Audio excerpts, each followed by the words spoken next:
How about those Pirates? That's a little bit better this week. What a performance. I could not be more proud of the players and the coaches and the way they prepared this week. And, coming off an emotional win last week against a team the caliber of UCF, that had really, and Coach Malzahn and I were talking, before the game, they should probably be undefeated coming in here. But for our players and coaches, and I mentioned both because I thought all three phases, our coaches had tremendous game plans. They all worked together. We talked about how we wanted to play this game. We wanted to control the ball on offense. We wanted to be aggressive and drive and score. If they played man coverage, we wanted to take shots. We knew we had to try to limit the explosive plays defensively. We wanted to try to force the game into a drop-back game for Plumlee. Special teams, we were facing one of the top-ranked kickoff return teams in the country.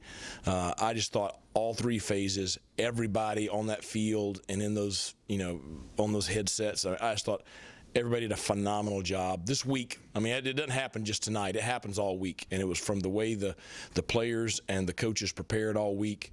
But you could see the kids. They knew the game plan. They were breaking. They were very, very aggressive defensively.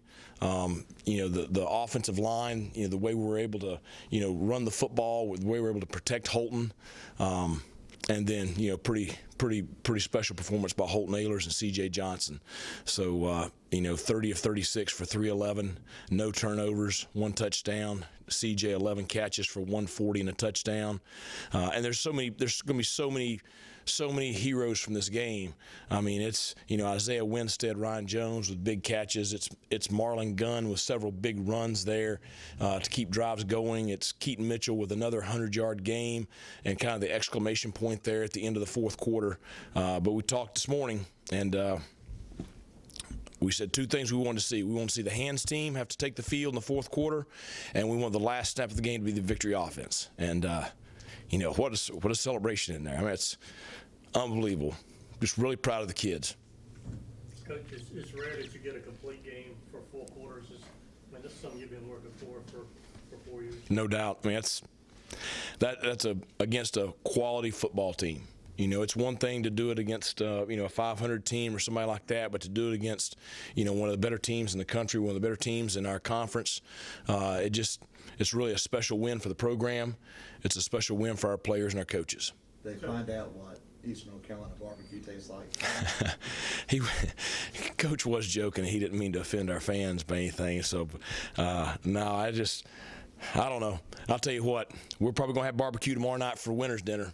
Okay, so I'll have to make a special request with one of our vendors out there to take care of it. But what a great win for Eastern North Carolina. What a great win for this institution.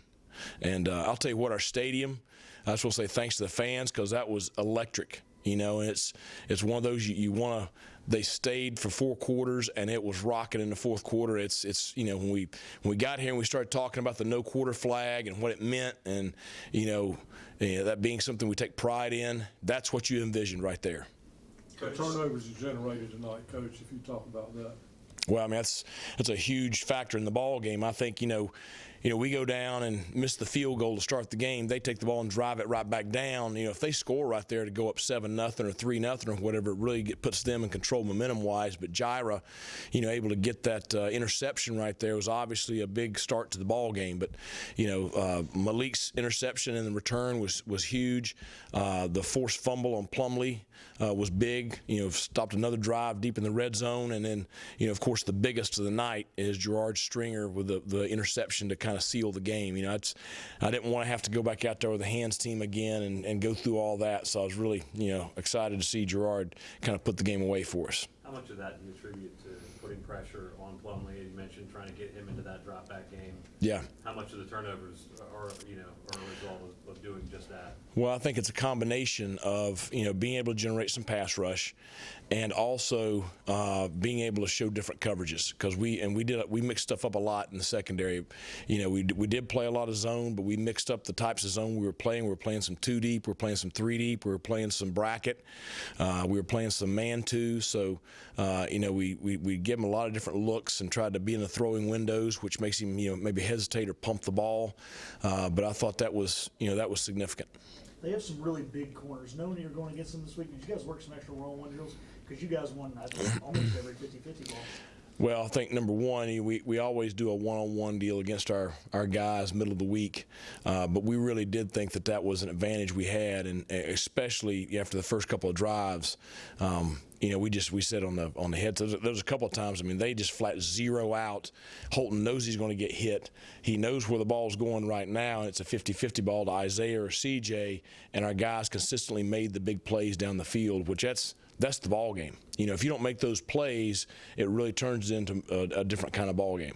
Coach, I do bring the house many times. Is this one of the better performances of the offensive line and Holton with his? Absolutely.